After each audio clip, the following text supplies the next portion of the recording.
Dice así en 2 de Timoteo capítulo 2, versículo 14. Desde el versículo 1 al 13, el apóstol Pablo había estado explicando y exhortando sobre cómo ser fuerte en tiempos difíciles, y hace un llamamiento a Timoteo, el que iba a continuar la obra. Él quería a Timoteo como a su hijo, a su propio hijo. Lo había adoptado como si fuera su hijo, porque Pablo sabemos que no tenía hijos, por lo menos no conocemos, pero sí sabemos que tuvo a varios hijos espirituales. Timoteo fue, diríamos, el más famoso. Tito también, pero Timoteo el grande, su obra magistral en discipulado, que vino a ser el super agente plantador de iglesia. Y a él le da indicaciones. Y ahora en el versículo 14, segunda de Timoteo, capítulo 2, versículo 14, dice así: recuérdales, esto es para decirle a Timoteo lo que tenía que ser como pastor. Recuérdales esto, exhórtales delante del Señor a que no contiendan sobre palabras, lo cual para nada aprovecha, sino que es para perdición de los oyentes. Y le da unas indicaciones, las cuales yo voy a detener para entonces irlas leyendo en el primer punto de la primera enseñanza que quiero dejarles. Y cuando llega al versículo 19, esto es lo que el apóstol Pablo dice: pero el fundamento de Dios está firme, teniendo este sello: conoce el Señor a los que son suyos, y apártese de iniquidad todo aquel que invoca el nombre de Cristo. La expresión es: pero el fundamento de Dios está firme. Y esa es la idea con que queremos predicar, que es nuestro título para esta mañana. Ahora voy a orar y entonces voy a continuar leyendo para que tenga sentido lo que queremos predicarles, lo que queremos hablarles en esta mañana. Oramos. Señor, ten misericordia de nosotros para que podamos aprender y escuchar tu palabra una vez más, que llegue a los corazones a pesar de mí, Señor, a pesar del predicador. Gracias por las alabanzas, gracias, Señor, por la tecnología y los hermanos que están trabajando en ello, Señor. Gracias porque podemos estar escuchando, y te pedimos por los corazones que están allí en sus casas mirando estos sermones y estudios. Aquellos, Señor, que no lo hacen, tócales el corazón para que busquen también ser ministrados, Señor. Y que yo pueda hacer ese trabajo pastoral de ministrar. Sé con todos nuestros corazones para que seamos humildes y aprendamos, Señor. Deseemos aprender y buscar como una iglesia local. También clamamos por aquellos pastores e iglesias que están esta mañana reuniéndose y los que están predicando también en internet. En el nombre de Jesús. Amén.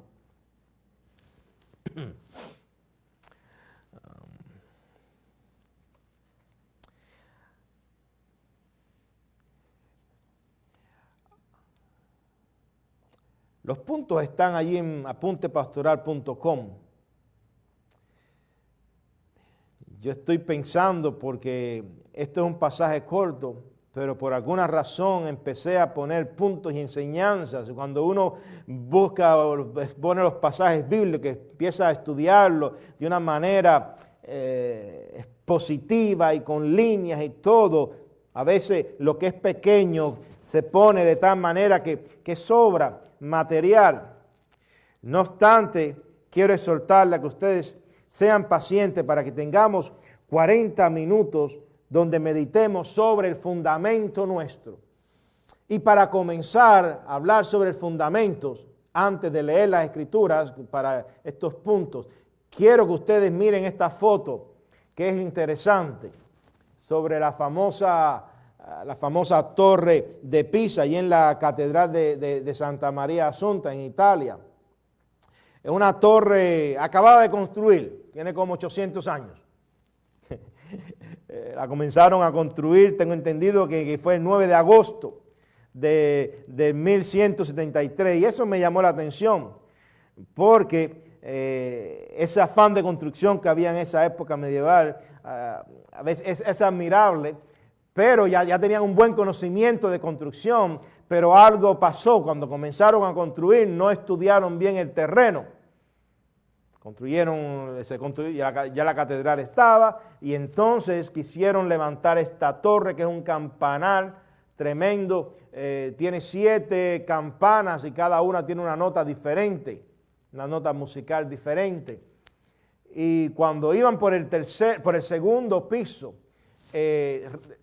comenzó a inclinarse, porque el terreno no lo estudiaron bien. No habían preparado bien el terreno, y sobre todo la primera parte de la preparación de un terreno es ver si ahí se puede construir. Y no solamente eso, cuando comenzaron a preparar los cimientos, lo que se encontró después, que los cimientos eran como de 3 metros, que no era nada para una torre así. Entonces comenzó a inclinarse. Y cuando cuando iban por el segundo piso, eso iba ya de una inclinación que ellos dijeron, bueno, esto es en vano, paren todo, y pararon. Y lo que me causó gracia es que cuando pararon, fue literal. Recomenzaron la obra como 80, 90 años después. Y eso es algo que me causó gracia, o sea que los que comenzaron a construirla nunca la vieron terminada, solo por culpa de esos cimientos. Comenzaron entonces un nuevo equipo de ingenieros a construir esa torre, o a tratar de terminarla, y construyeron 3 pisos, pero en esta ocasión ellos de manera brillante concluyeron que sí, construían esos pisos con las columnas inclinadas hacia el otro lado, o sea que la torre es como un plátano, la construcción. Y esos pisos que continuaron, ya del tercero en adelante, eran perpendiculares al piso. Ellos en su mente eso iba a equilibrar. Pusieron más concreto, prepararon más los fundamentos, un poquitico más, pero en la mente de ellos eso se iba a equilibrar. Pero no fue así. Continuó. Y pararon también, y bueno, volvieron a recomenzar 100 años después. Esto es tremendo, esa labor de construcción de esa obra. Y así tuvieron varios periodos, finalmente terminaron, pero por muchos siglos estaba inclinándose y continuaba inclinándose. Aún en el siglo pasado, en 1900, trataron de restaurar los problemas eso para que no se continuara inclinando, y hasta Mussolini, el dictador italiano, quiso hacer su aporte ingeniero. Los dictadores siempre les gusta meterse en todo, y él pensaba que era ingeniero también, y la orden que dio es que pusieran más cemento y concreto y añadieran. Lo que pasó es que él no pensó que el problema original era que los fundamentos eran malos, porque también estaba en un terreno malo, flexible, que no estaba firme el terreno. Y lo que pasó es que con tanto cemento que pusieron, se inclinó más. Finalmente fue en los años 90 donde vinieron a hacer una gran obra de restauración, una competencia internacional, y el equipo que ganó, una compañía que ganó, entonces vino con unas ideas brillantes de balancear, pero a través de los tiempos trataron de balancearlo. Una de las cosas que hicieron es que cuando pusieron las campanas, la campana más grande la pusieron en el lado contrario a la inclinación, para que balanceara supuestamente. Y es verdad que parece que funcionó. Sí, ellos hicieron todo tipo de cosas a través de esos 800 años, hasta que finalmente hace poco fue que hicieron la gran obra magistral. Así que legalmente hablando pudiéramos decir que terminaron de construirla hace unos 20 años. Fue en los 90 donde verdaderamente terminaron, que pusieron apoyos de hierro, cables internos, hicieron unas operaciones tremendas que hasta lograron que se enderezara un poco. Ahora, ¿por qué yo menciono esto? Y es que al meditar en este pasaje me vino a la mente la Torre de Pisa, porque yo había escuchado que el problema estaba en el fundamento, que no tenía la profundidad correcta, y encima de eso en un terreno malo, no era para construcción. Y en la vida cristiana que pudiéramos sugerir que quizás eso pasa a menudo. No hay buenos fundamentos, no los hay. Y los fundamentos a veces, siendo buenos, no están bien arraigados al corazón del creyente. Y se nos olvida en momentos difíciles como este, cuando hay enfermedades, cuando hay problemas sociológicos en la economía, cuando la economía está en crisis, cuando las guerras políticas son tan grandes que confunden, que uno no sabe en quién creer. Es una competencia a ver quién miente más, quién engaña más. Y uno dice, bueno, ¿qué pensar? ¿Qué creer? Quizás o quizás no. Con toda seguridad pudiéramos decir que este pasaje nos da la solución. Vamos a volver al fundamento. Voy ahora a continuar leyendo el pasaje para que ustedes puedan apreciar, amados hermanos que escuchan, que el fundamento de Dios está firme, pero que este fundamento nos lleva a meditar en tres preguntas. Vamos a ponerlo de esa manera, en tres preguntas. Primero, ¿qué hacer con la palabra de verdad? Porque el fundamento, que es nuestro Dios, y sabemos que es Cristo, todo eso lo veremos con más detalles, está basado y lo podemos encontrar como la palabra de verdad, la palabra de Dios. ¿Qué hacer con esa palabra? Porque muchos han puesto de lado a esa palabra y al ponerla a un lado, ese fundamento divino, pues entonces las construcciones espirituales se inclinan hasta el punto de caer. También sugerimos una segunda pregunta y es, ¿qué hacer entonces o cómo mirar a la palabra que nosotros creemos que es la palabra verdadera y cómo recibirla como diferente? ¿Cómo es que es diferente? Y finalmente, este pasaje nos da una garantía de la palabra verdadera que nosotros hemos recibido y que tenemos, que es el fundamento de nuestra fe. Así que eso es lo que yo quisiera que meditáramos. Pero vamos entonces a ver la primera pregunta. ¿Qué hacer con la palabra verdadera? ¿Y por qué surge esta pregunta? Ahora vamos a continuar leyendo. El apóstol Pablo le está exhortando a Timoteo lo que tenía que hacer. Y yo creo que para poder entender el fundamento divino, el fundamento que es Dios y que está firme en nuestras vidas, tenemos que mirar en el contexto en que el apóstol Pablo está hablando. Él está diciéndole a Timoteo lo que había que hacer con la palabra verdadera que ya como siervo de Dios él tenía. Y quiero decirles que aunque esto es una palabra para ministros, pastores, es también para todo aquel que sea un creyente en Jesucristo.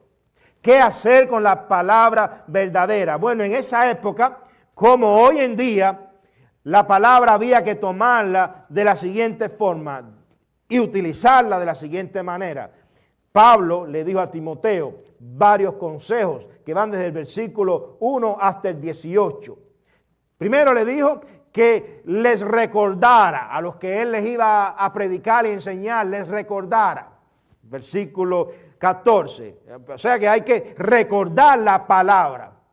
Que recordarla porque es un tiempo difícil, muy difícil, que el capítulo 2 describe al principio, desde el 1 al 13, de una manera muy teológica, expresa lo que pasaba. Había que recordarse de Jesucristo en las tragedias, en todo, ¿ok?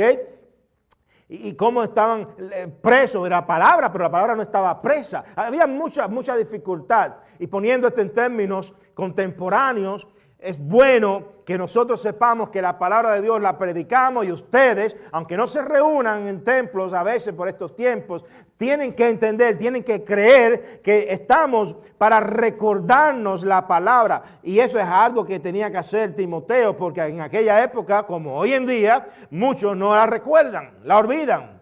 También él les dice en el mismo versículo 14, exhortándoles, o sea que había exhortación. La palabra de Dios es para exhortar.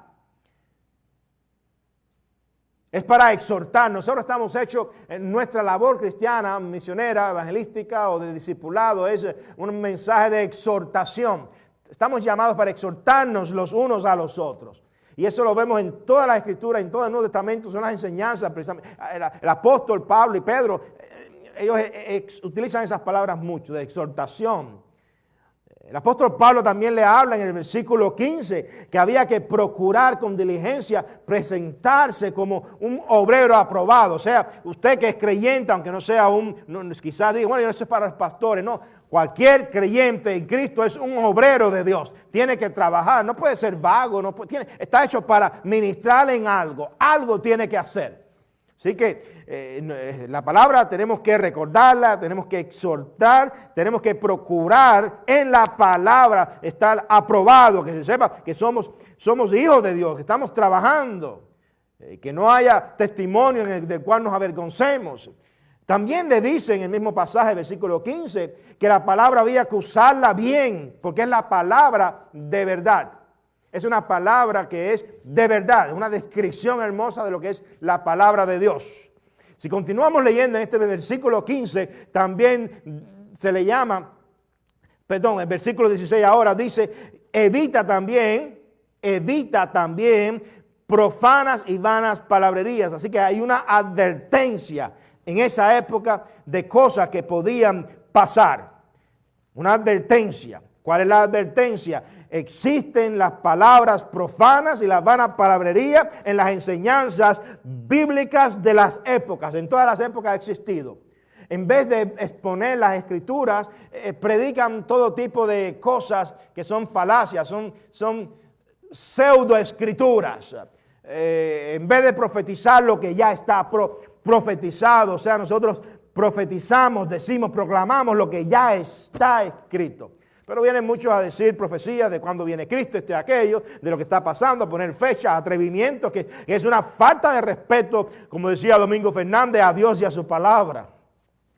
Cuando nosotros miramos esta época, vemos que la palabra de Dios entonces a veces se pone a un lado y no se utiliza estas 5 cosas que aparecen aquí. ¿Cuáles son?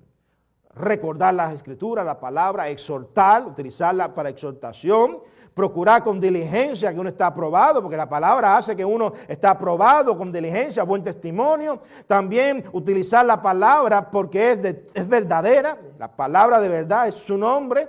Y finalmente reconocer que la palabra verdadera evita que uno se desvíe tras personas que son falsos maestros. Y dice el versículo 16, y su palabra carcomerá, la palabra vana de muchos falsos maestros, predicadores. Esa palabra carcomerá como gangrena, de los cuales son Himeneo y Fileto. Estos son 2 personajes anónimos, no conocemos en la escritura quiénes eran, pero sabemos que tenían que haber sido personas muy apóstatas, muy perversas en cuanto a la predicación de la palabra, para que el apóstol Pablo los mencionara.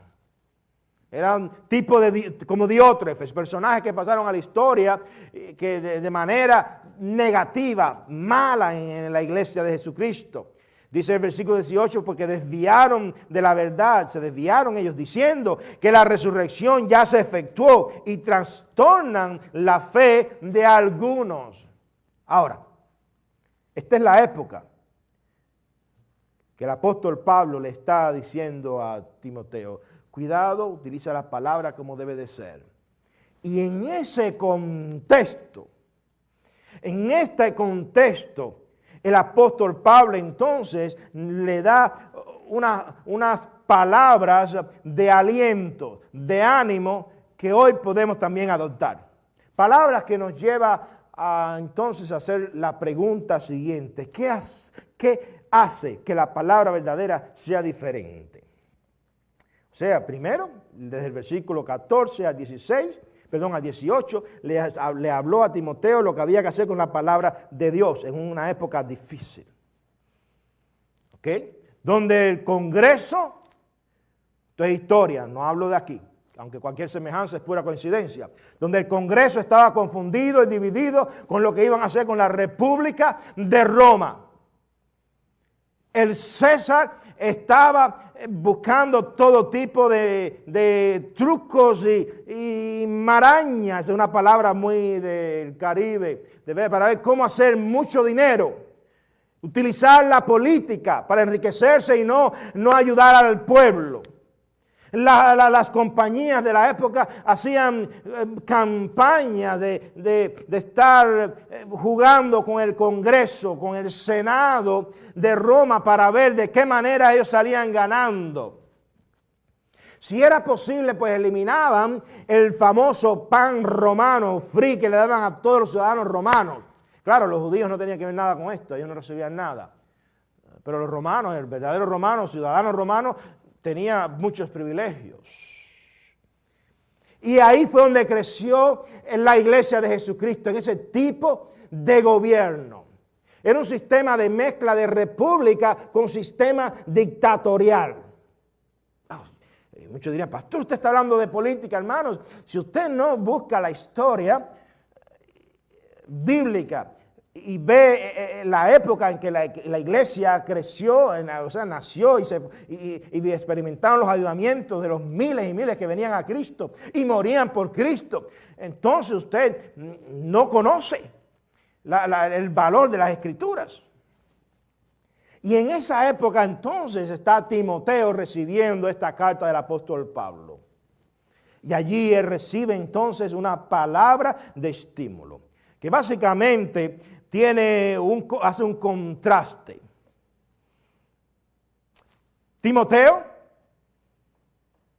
estás viviendo en una época difícil. Hay falsos maestros, hay falsa teología. No hay solamente luchas internas en la iglesia, sino también que hay luchas externas, aunque las internas son peores, son problemas teológicos que destruyen las iglesias locales. Timoteo está viviendo en una época donde hay personas como Himeneo y Fileto que predican falsedad, son falsos maestros. Probablemente salen en la televisión, Timoteo. Sí, porque ahí había televisión, no lo sabían, ¿eh? Dijo, Timoteo, esto que tú escuchas en la televisión con enseñanzas falsas, no les escuches.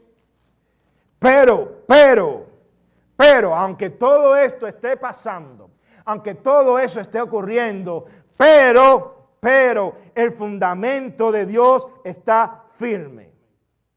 Creo que todos tienen la palabra pero. Ahí si usted está escuchando esto en su casa, busque a la Biblia, 2 de Timoteo, capítulo 2, versículo 19. Ahí hay una ruptura en ese párrafo seria, donde después de una explicación, debido a todo este trasfondo que yo expliqué, que no es política, hermano, no es política, era el momento que estaban viviendo. En todas esas circunstancias difíciles, hay algo diferente. Dios. ¿Y cómo se describe lo relacionado con Dios? Se describe como un fundamento. Pero el fundamento de Dios está firme. Bueno, esto nos lleva a lo que sí es la sustancia, la palabra de estímulo para nosotros en esta mañana. El primer punto era para poner ese trasfondo, era necesario porque esa palabra de estímulo comienza con un pero. Y si uno dice pero, ¿por qué? Eso también pudiera traducirse como no obstante, a lo contrario, diferente a lo que está pasando, nosotros tenemos un fundamento, el fundamento de Dios.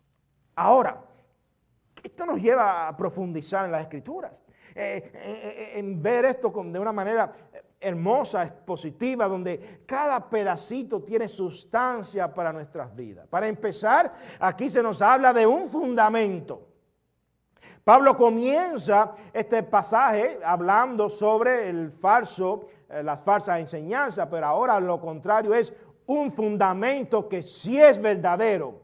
El apóstol Pablo le gustaba el lenguaje de edificio, el lenguaje de construcción, porque es que la iglesia es un edificio, pero es un edificio espiritual, que por cierto, esto es una creencia, es una doctrina que si nosotros lo ponemos a un lado, las iglesias locales no se edifican.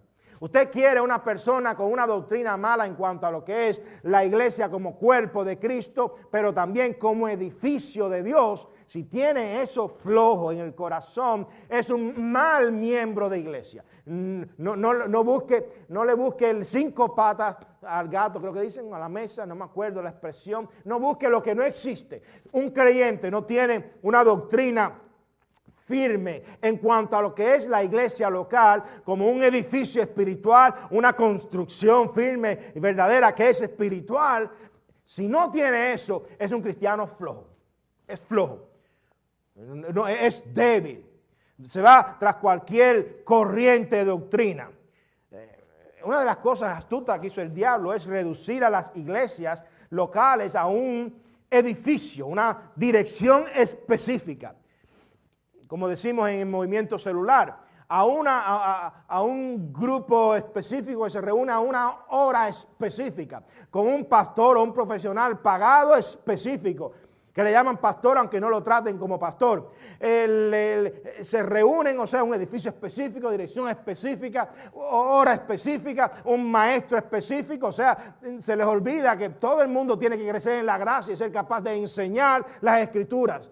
Es esencial, aunque el pastor está llamado para ser maestro y entrenar y dar los elementos, las herramientas de la iglesia, pues también todo el mundo está llamado para enseñar. Todo el mundo, ir y predicar el evangelio a toda criatura, bautizándoles en el nombre del Padre. Conocen eso, pero también dice enseñándoles. ¿Quiénes enseñan? Todos los que estaban allí.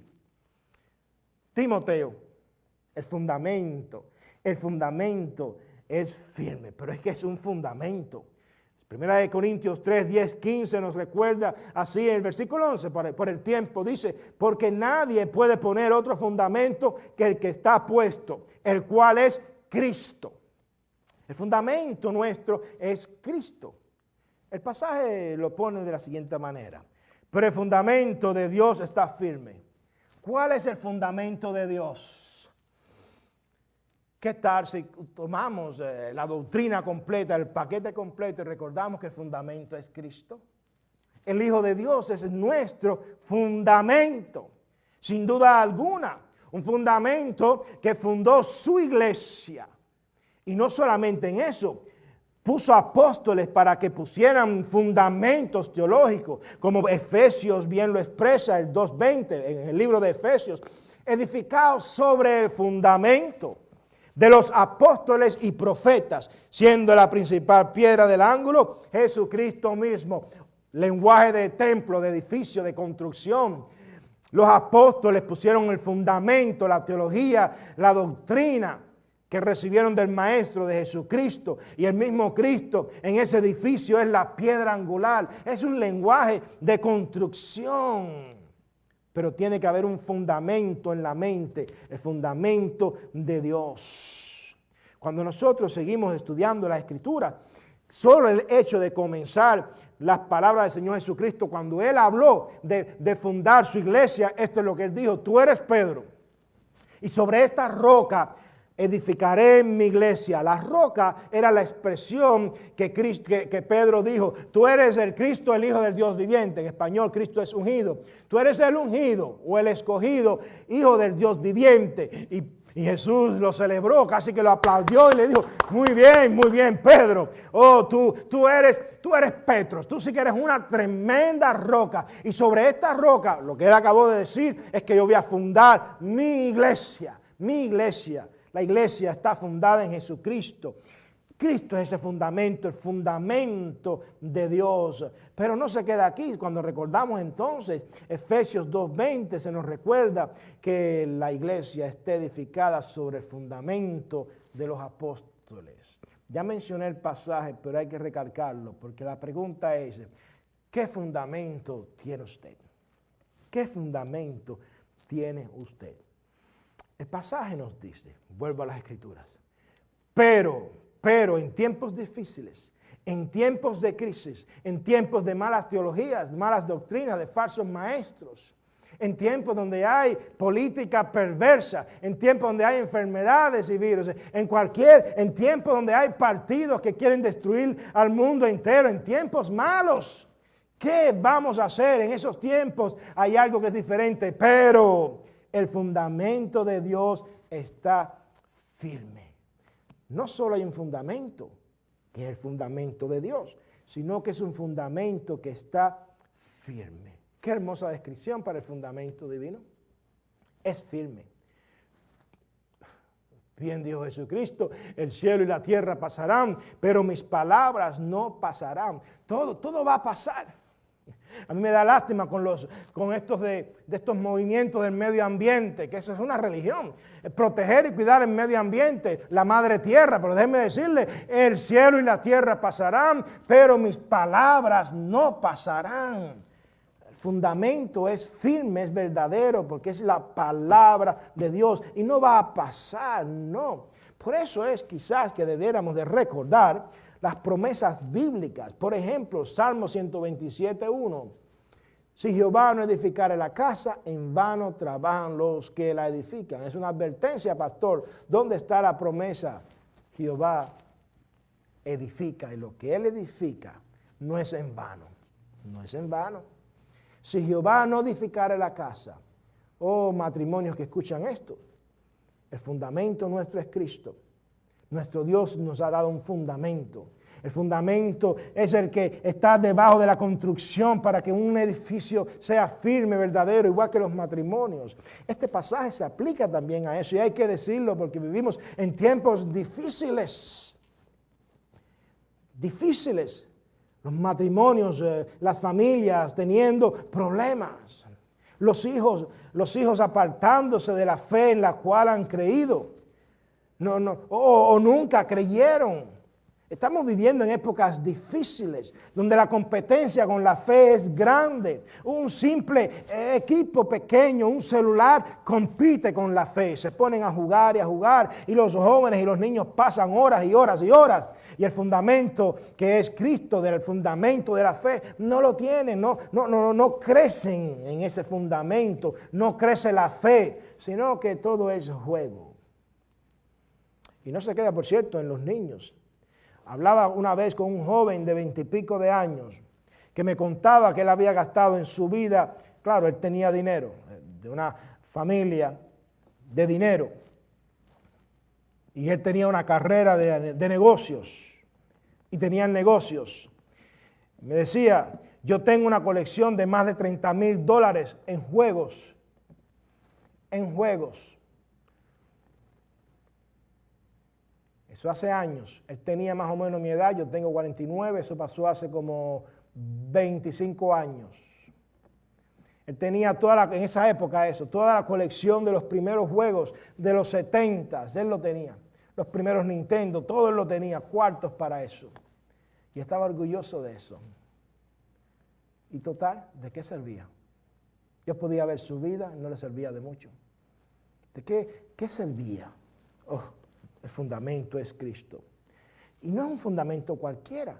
Dice la Escritura que el fundamento está firme. Leo el pero del apóstol Pablo. Pero en tiempos difíciles donde todo está quebrando, cayendo, la doctrina, la teología, la institución, todo cae, nada es seguro. El fundamento de Dios está firme. No hay nada mejor que confiar que lo que Dios edifica permanece firme. La fe está firme. Dice Hebreos 11, que por cierto es un pasaje hermoso, dice así. Versículo 10, porque no hay tiempo. Porque esperaba la ciudad que tiene fundamentos. ¿Saben de quién está hablando? Está hablando de Abraham, el hombre, el padre de la fe, y de todos aquellos hombres que esperaban promesas, vivían por fe. Pero Abraham específico, en el versículo 10, y Isaac y Jacob eran coherederos de las mismas promesas de Abraham. Y ellos esperaban la ciudad que tiene fundamentos, cuyo arquitecto y constructor es Dios. No hay nada más hermoso que saber que el fundamento de nuestra fe es Cristo. Somos parte de una ciudad, la ciudad de Dios. Somos parte de un pueblo, de un edificio, el pueblo de Dios. El fundamento es Cristo, lo ha puesto Dios. Y no solamente es así, sino que el cerebro magistral, el mastermind, como dicen en inglés, el arquitecto perfecto que trabaja todo, es el mismo Dios, arquitecto y constructor. Así que, amados hermanos, en tiempos difíciles, el fundamento de Dios está firme. Hablaba de la torre de Pisa al principio. La torre de Pisa tiene dudas, ahora hay dudas de quién la construyó. Aunque debajo, en una de las piedras, de las lápidas, tiene la firma de él que supuestamente construyó, que era Bonanno Pisano. Pero luego los historiadores comenzaron a descubrir a otro que se llamaba Dios te salve. Es interesante porque eso creo que en español es Dios te salve, tremendo apellido.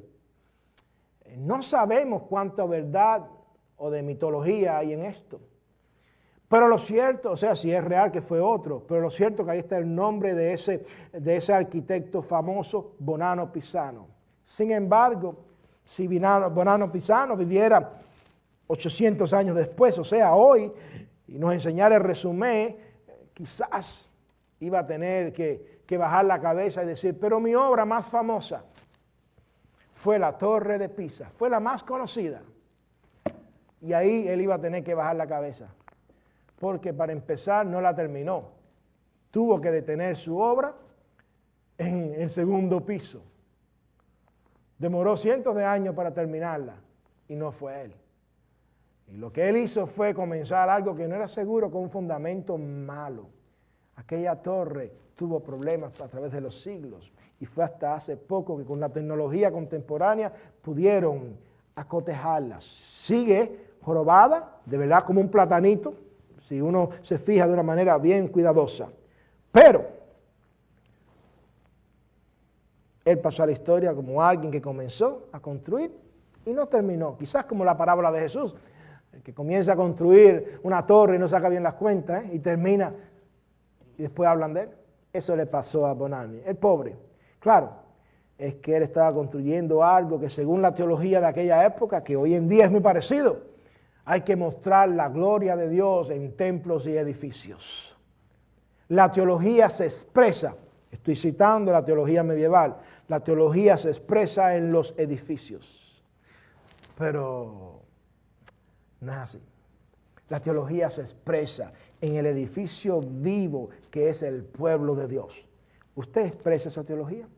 Bueno, esto nos lleva entonces a meditar en una tercera idea, una pregunta. ¿Qué garantía tiene la palabra verdadera? ¿Qué garantiza que nuestra palabra recibida, la palabra de Dios, sea verdadera y que el fundamento sea firme y que esté verdaderamente ahí vigente?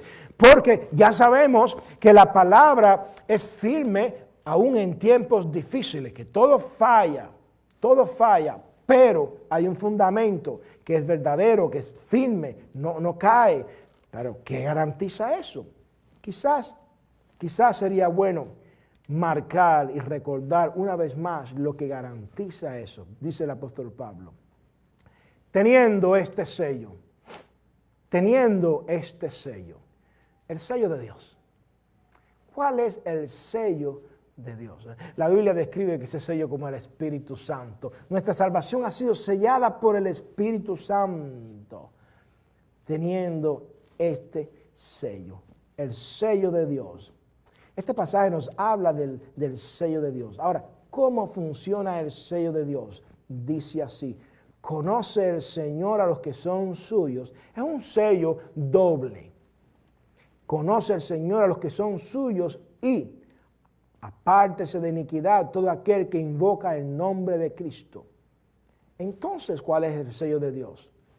Primero, Dios nos conoce. Y eso es una terminología poderosa. Cuando Dios conoce, conoce porque alguien le pertenece a Él. Y ese sello también tiene una parte que no es solo que Dios nos conoce, sino que nosotros conocemos el nombre de Cristo. En el nombre de Cristo hemos invocado, hemos suplicado por salvación. En el nombre de Cristo hemos buscado salvación, porque no hay otro nombre dado a los hombres en que podamos ser salvos. Así que el sello divino, hay que tenerlo en mente, porque garantiza que esto es poderoso y verdadero. ¿Cómo funciona esto? Números 16:5 nos da la historia. Les invito a que lo busquen. Pues la rebelión de Coré. Se los cuento, ustedes busquen la rebelión de Coré. Pero hay un momento en el 16:5 donde dice así: y habló a Coré y a todos sus séquitos, diciendo: mañana mostrará Jehová quién es suyo y quién es santo, y hará que se acerque a él el que él escogiere. Él lo acercará así. Les voy a decir una cosa interesante si ustedes quieren saber. Número 16:5. Cuando se hizo la traducción que se llama la Septuaginta, es la traducción griega del Antiguo Testamento. Se hizo antes de Cristo y es valiosa porque tenemos un documento que es el Antiguo Testamento de antes de Cristo, lo único completo, lo único que está en griego, no está en el idioma original, que es el hebreo. Pero el versículo número 16:5, cuando habla de que el Señor conoce a los que son suyos, es una toma literal del Antiguo Testamento, de la rebelión de Coré, del número 16:5, cuando dice que el Señor conoce, cuando dice que Jehová mostrará quién es suyo, literalmente el Señor conoce quién es suyo. Y yo quiero decirles algo, el apóstol Pablo estaba hablando ahí palabra de Dios, siempre es palabra de Dios, pero aquí de una manera especial, porque estaba citando el Antiguo Testamento y diciendo: ustedes han sido sellados, el Señor los conoce a ustedes, y no hay nada más hermoso en tiempos difíciles que saber que el Señor nos conoce a nosotros. Saber que hemos sido conocidos por el Señor. Aquel tiempo final que predica, que profetiza Jesucristo. Cuando Él le dice a aquellos que eran perversos, ellos pensaban que eran buenos, que en su nombre echaron fuera demonios, muchas cosas hicieron. El Señor les dijo: apartaos de mí, malditos, hijos de maldad, nunca os conocí. No hay nada mejor que saber que el Señor nos conoce. Ese es el sello. En tiempos difíciles, el apóstol Pablo dice: vamos a recordar que el Señor nos conoce. El Señor conoce tu problema.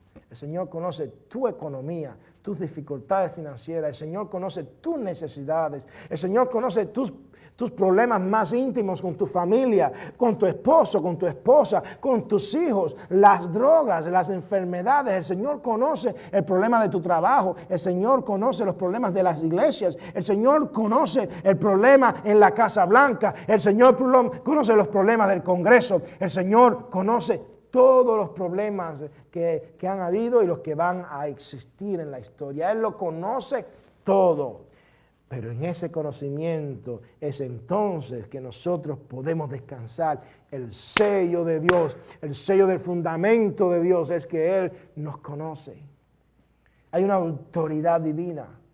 Yo no sé si ustedes pueden detenerse y captar esto en sus corazones, pero esta es la seguridad nuestra. Esto implica también salvación, porque el Señor sella a sus salvos. ¿Confiamos en eso? Finalmente, hay algo en el sello que hay que tener en mente. Apártese de iniquidad. Todo el mundo, todo aquel que invoca el nombre de Cristo. El nombre de Cristo es parte del sello. ¿Lo tiene usted? ¿Ha usted invocado el nombre de Cristo? En tiempos difíciles hay que invocar el nombre de Cristo. En tiempos de confusión hay que invocar el nombre de Cristo. En tiempos de angustia hay que invocar el nombre de Cristo. En tiempos donde hace falta salvación hay que invocar el nombre de Cristo. Así que, hermanos, ¿qué vamos a hacer? Vamos a la promesa bíblica. Pero el fundamento de Dios está firme. Teniendo este sello, conoce el Señor a los que son suyos, y apártese de iniquidad todo aquel que invoca el nombre de Cristo. Apocalipsis 21, 19 nos recuerda que en la ciudad celestial que bajó de los cielos, que por cierto esa ciudad es la iglesia de Jesucristo. Las interpretaciones varían, muchas interpretaciones, pero el Señor no va a bajar del cielo una ciudad hecha de hombre, que parezca de una ciudad humana, edificios, casas, techos. No, yo miro eso como una falsedad. No es así. La ciudad celestial que va a descender de los cielos está formada por hombres y mujeres nacidas de nuevo. Esto es lo que dice Apocalipsis de esa ciudad. Y los cimientos del muro de la ciudad estaban adornados con toda piedra preciosa. Y te da una lista. Yo no voy a leerla, pero los cimientos, los fundamentos de Dios en la iglesia de Jesucristo son piedras preciosas. ¿Creemos eso? Creo que si creemos eso, entonces en la vida práctica vamos a ponerlo de esta manera. Todo el que tiene tesoros los cuida. El Señor tiene tesoros. Los fundamentos de la iglesia son diamantes. Qué manera tan hermosa para expresar el valor que tiene la iglesia de Jesucristo para Dios. Aún sus fundamentos son diamantes. Quiera Dios que tomemos estas palabras en nuestros corazones en tiempos difíciles. No importa lo que esté pasando, no importa que haya caos y destrucción, pero el fundamento de Dios está firme. Quiera Dios que el fundamento firme de Dios esté siempre en nuestros corazones como sello donde se reconoce que nuestra salvación ha sido sellada por el Espíritu Santo y donde nosotros sabemos que podemos clamar al nombre de Jesús. Amén.